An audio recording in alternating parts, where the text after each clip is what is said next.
content of this video is solely for entertainment and informational purposes. I do not endorse or condone the buying or selling of reputable products, including but not limited to counterfeit goods. Reselling practices is illegal and unethical. Hey everybody, welcome back to the channel. Today we're going to be going over the full reselling guide in 2024. Firstly, I just want to start off by saying I do not condone you selling replicas as authentic. Personally, I believe it's a one-way ticket to get yourself in big trouble, so don't do that. When you sell reps, make sure you specify them as replicas. Now, to put it in simple terms, reselling is just buying and reselling a product for a profit. Now, every company in the world resells, in particular companies that actually sell goods. Now let's just take this pen for an example. The company that creates this pen can somehow afford to get the plastic, assemble it, pay for the labor inside the factory, source the ink, all that sort of stuff, and sell it for $1, maybe $2, and at the end they can generate profit. Now I think everyone gets that, but when it comes to selling reps in particular, there's a special formula you have to follow and basic economic principles too. The principle of supply and demand. With reselling, you are not manufacturing or creating demand, you are fulfilling demand. Therefore, the higher demand of the product you are reselling, the higher chance you are of going to make more money and making more sales. However, when there's higher demand, there's going to be higher competition. Therefore, to succeed in reselling, you need to find products that have high demand, but at the same time are not being fulfilled or where there's a gap in the market. Finding gaps in the market is the root of how businesses are established and how they grow. Just take a sec to reminisce.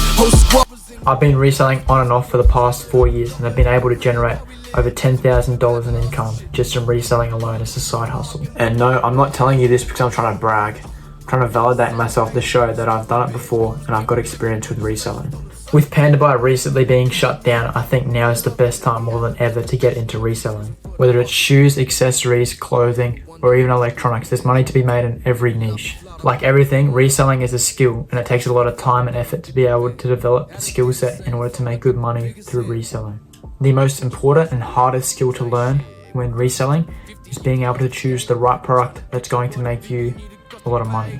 BSM Fredo, one of my favorite dropshipping YouTubers, emphasizes that product is 90% of the key to success in dropshipping. And in reselling, it's more like 95%. As you're not actually creating videos or social media content to actually advertise your product.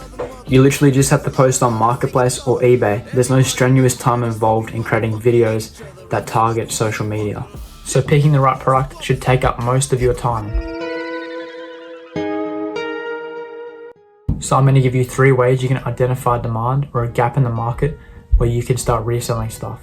So there'll be a beginner, intermediate, and advanced strategies that you can implement.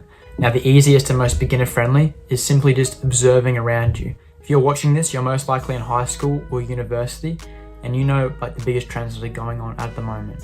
For example, just a few months ago, Stanley cups were the biggest thing to have ever seen the face of the planet. If you were reselling Stanley cups then, I guarantee you would have made stacks.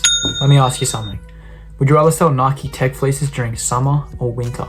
I think nearly everyone would say winter because that's when they're going to be most popular. So seasons and the physical weather should play a big role in what you choose to resell. Location is also a huge factor on what you should resell. Spider hoodies in America right now are one of the biggest things out there. They're trending like crazy at the moment and everyone over there is buying them and making tons reselling them over there. However, where I live in Australia, no one knows what the hell spider hoodies are. Therefore, no one is going to buy them. So it'd be bad of me or bad business choice to want to resell them here in Australia when there's no demand for them. The same principle would apply if I wanted to sell like TNs, for example, in like Ukraine or like Russia or some bullshit like that. No one would buy them at all. The next day. Now method 2, the intermediate method on finding trending products that you can resell is actually by joining Discord communities or reselling communities online. Now it's not hard to find these communities. Literally just go on TikTok and search reselling or reselling AirPods or something of the like, and accounts will come up. Just click in their bio and they'll have a link to their Discord 100%. Fun fact, if someone says, oh, pay me for my private supplier, don't listen to them. It's a bunch of bullshit.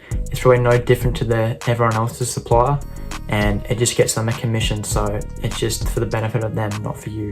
There are some paid communities that do have better features such as eBay bot and receipt bot, but that's a different story. We'll talk about that in another video.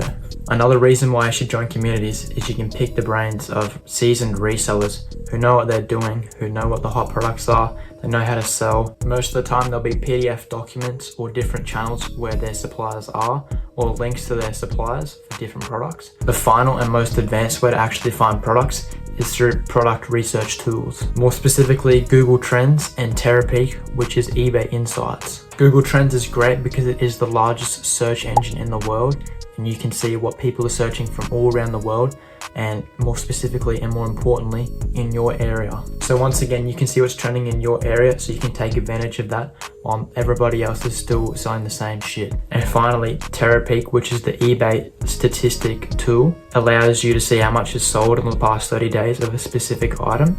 So by looking up different items, you can see all sorts of statistics. Now, when researching on Terapeak, you want to look for these specific indicators. A, the amount of sellers. B, the average price sold. And C, the percentage purchased value. Now, if there's an extremely high amount of sellers for a specific item, this means that there's a high amount of competition, so you probably want to stay away from this item. Now, average price sold, so obviously the higher you sell for, the better, but this obviously depends on how much you purchase it for. So this goes back to the basic principles of business. So your revenue minus costs equals your profit. So you want to do some research into that and how much it's going to cost you. And finally, the percentage purchase value. So out of how many ever listings there was of your particular item, how many of them actually sold. So that could be like 20%, could be 40%, could be 80%, could be 0%. So the higher that value is, the better for you and the higher chance that you're going to sell your item. Anyways, boys, forgot to film an outro, so thanks for tuning in. Hope you got a bit of value out of that, and talk to you in the next video. See ya. Bye.